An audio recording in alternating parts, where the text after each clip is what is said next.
নমস্কার, Assam prime network থেকে আমি ইন্দ্রাণী আপনাদের স্বাগত জানাচ্ছি। গোপন খবরের ভিত্তিতে আগরতলার বটতলা বাজার এলাকা থেকে মঙ্গলদীপ বিশ্বাস নামে এক যুবককে ইয়াবা ট্যাবলেট সহ আটক করেন পশ্চিম আগরতলা থানার পুলিশ। নেতৃত্বে ছিলেন বটতলা থানার ওসি শুভজিৎ দেব ও পশ্চিমার আগরতলা থানার ওসি পরিতোষ দাস।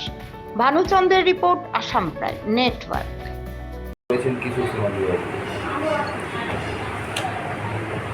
গত কয়েকদিন যাবতে আমাদের কাছে একটা খবর আসছিল যে মঙ্গলদীপ বিশ্বাস নামে এক ব্যক্তি বটতলা বাজার, সবজি বাজার, মাছ বাজার এবং বিভিন্ন এলাকাতে সে নেশা সামগ্রী বিক্রি করছে। অ্যাকর্ডিংলি গতকালকে পশ্চিম থানার ওসি পরিতোষ দাস এবং বটতলা ফাঁড়ি থানার ওসি শুভজিৎ দেবের নেতৃত্বে একটা টিম তৈরি করা হয় এবং রেড করা হয় এবং যথারীতি মঙ্গলদীপকে সবজি বাজার থেকে অ্যারেস্ট করা হয়। তখন তার পজিশনে পাওয়া যায় 2000 ইয়াবা ট্যাবলেট এবং 11.97 গ্রাম ব্রাউন সুগার এবং ক্যাশ 840 রুপিস এবং একটি মোবাইল। তো এর আগেও মঙ্গলদীপ অ্যারেস্ট হয়েছে 2023-তে NDPS অ্যাক্টে। ওর কেসটা এখন কোর্টে ট্রায়াল চলছে।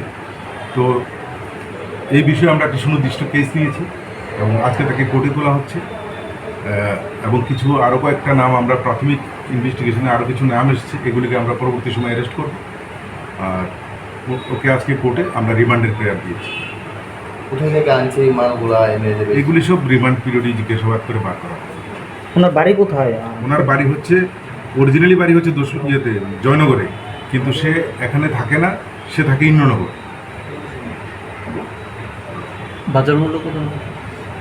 বাজার মূল্য তো 2.5 লাখ টাকা তো হবেই।